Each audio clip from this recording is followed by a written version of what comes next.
அறிவு ஆசான் தந்தை பெரியார் அவர்களுடைய ஈரோட்டு குருகுலத்திலே கற்று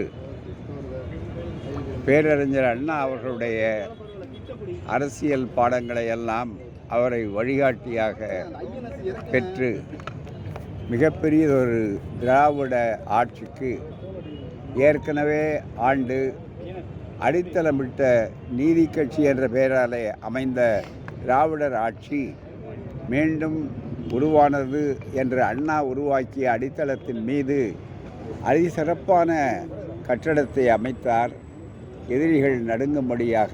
அப்படிப்பட்ட பெருமைக்குரியவர் இன்றைய விழாநாயகராக இருக்கக்கூடிய 102வது ஆண்டை காணக்கூடிய முத்தமிழறிஞர் கலைஞர் அவர்கள்.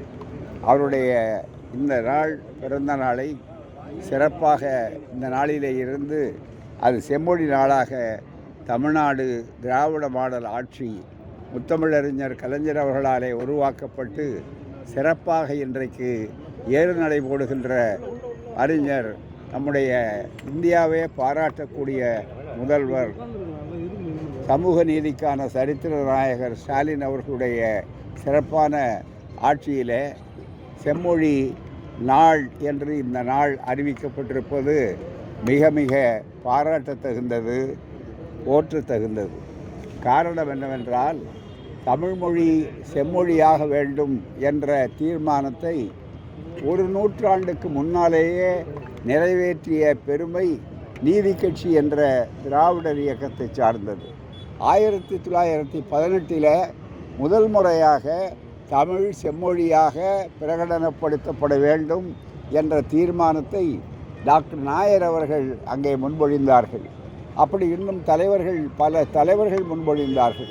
அப்படிப்பட்டிருக்கக்கூடிய அதை செயல்படுத்தக்கூடிய அளவில் நம்முடைய கலைஞர் அவர்கள்தான், அவர் உரிமைக்கு குரல் கொடுக்கிற நேரத்தில் உறவுக்கும் கை கொடுப்போம் என்று மிக தெளிவாக அறிவித்த காரணத்தினாலே ஐக்கிய முற்போக்கு கூட்டணி ஆட்சி ஏற்பட்ட அந்த நிலையில் அதை சிறப்பாக பயன்படுத்திய கலைஞர் அவர்கள் செம்மொழியாக தமிழ்மொழி அறிவிக்கப்பட வேண்டும் என்று அறிவித்து, மன்மோகன் சிங் அவர்களுடைய தலைமையிலே திராவிட முன்னேற்றக் கழகம் பங்கேற்ற அந்த அமைச்சரவையில் கலைஞர்களுடைய விடாத முயற்சியின் காரணமாக மிக சிறப்பாக 2004 ஆணை பிறப்பிக்கப்பட்டது.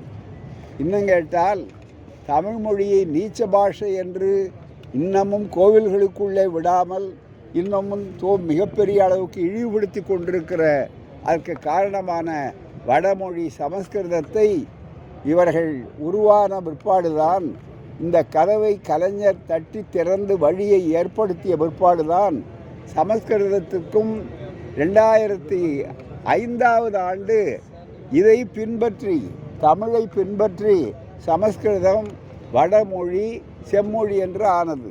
தேவபாஷை என்று சொன்னவர்களெல்லாம் நீச்ச பாஷை கதவு திறந்த பிற்பாடுதான் உள்ளே போய் ஆக்கிரமிப்பு முடிந்ததே தவிர வேறில்லை. இதுவே ஒரு பண்பாட்டு படையெடுப்பு, முறியடிப்பு என்பதற்கும், அதே நேரத்தில் எல்லாருக்கும் எல்லாம் என்பதுதான் திராவிட இயக்கத்தினுடைய கொள்கை. எனவே தான் எங்களை எதிர்த்தவர்களுக்கும் கூட நாங்கள் எதிரிகள் அல்ல, அவர்களுக்கும் கூட வழிவிடுவோம். வெறுப்பை கொட்டுவது எங்கள் வேலை அல்ல, வெறுப்பை அணைத்து கொள்வதுதான் மனிதநேயம் என்பதை கலைஞர் அவர்கள் நிரூபித்து காட்டினார்கள். எனவேதான் செம்மொழி நாள் என்பது இருக்கிறதே, இது எம்மொழி செம்மொழி என்றும் மொழி என்ற இந்த தமிழை காப்பாற்றுவோம் என்பது அல்ல, வெறும் மொழி பிரச்சனை அல்ல, இது முழுக்க முழுக்க பண்பாட்டு பாதுகாப்பு பிரச்சனை.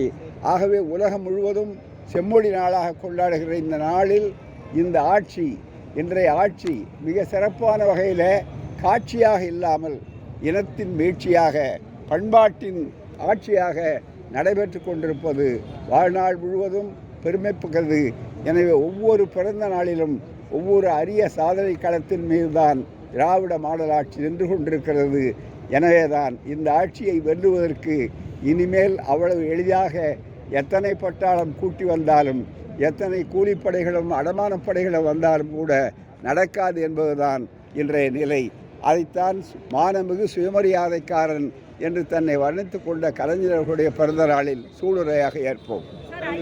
பெரியார் அவர்கள் வந்து பெண்களுக்கு எதிரான விஷயங்களா இருக்கட்டும், ஐயா பெரியார் அவர்கள் பெண்களுக்கு எதிரான விஷயங்களா இருக்கட்டும், சாதியில ஏதாவது பிரச்சனை நடந்தா அவர் வந்து முன்னின்று போராட்டம் நடத்தினாரு, பல விஷயங்களை இந்த சமூகத்துக்கு பேசினாரு. அவர் வழியில வந்து உங்களை எந்த போராட்டத்திலையுமே பார்க்க முடியலையே. பெரியார் என்ற அந்த மாபெரும் போர் ஆயுதத்தை யாராலும் களங்கப்படுத்தி விட முடியாது. அதனுடைய முனை என்றைக்கும் கூர்ப்படுத்த முடியாது.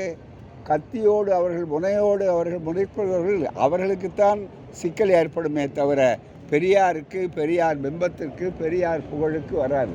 இனிமேல் வருகிற ஆண்டு பெரியார் ஆண்டுகளே தவிர மற்றவர்கள் ஆண்டு அல்ல. சிறியார் என்ன சொல்லுகிறார் என்பதை பற்றி அரியாராகவே நாம் இருப்போம். அதை பற்றி கவலைப்பட வேண்டாம். நடிகர் கமல் படத்தை கர்நாடகாவில் திரையிடப்பட விட மாட்டோம் அப்படின்னு சொல்லி, அதாவது இதை வைத்துக்கொண்டு அரசியல் நடத்த முடியாதவர்கள் அதை வைத்துக்கொண்டு அரசியல் நடத்தலாம் என்று அதை அரசியலாக்கி பார்க்கிறார்கள். தமிழர்கள் அல்லது உண்மையான கன்னட தோழர்கள் யாரும் இதை பெரிதுபடுத்துவதற்கு தயாராக இல்லை. பண்டை தமிழும் தமிழில் மலர்ந்த பன்னிகர் தெலுங்கு துளியமானம் கன்னடம் என்னும் கனிகர் மொழியே என்று புரட்சி கொஞ்சம் சொன்னார். அதைவிட மிக தெளிவாக பல ஆராய்ச்சியாளர்கள் மனோன்மணியம் சுந்தரம் பிள்ளை உள்பட ஆய்வாளர்கள் எல்லாம் இதை சொல்லியிருக்கிறார்கள். தாய் என்றாலும் சகோதரர் என்றாலும் ஒரே குடும்பம் என்பதை மறுக்கிற நேரத்தில் இதை எதற்கு அரசியலுக்கு பயன்படுத்தலாம் என்று சிலர் பயன்படுத்துகிறார்கள். ஆனால் இது பயன்படாதது நிச்சயமாக. அந்த வகையில் திராவிடம் என்பது இருக்கிறத அது எல்லோருக்கும் எல்லாமும் என்பதுதான். எல்லோரையும் முட்டிவிட்டு பார்ப்பதல்ல. நன்றி, வணக்கம்.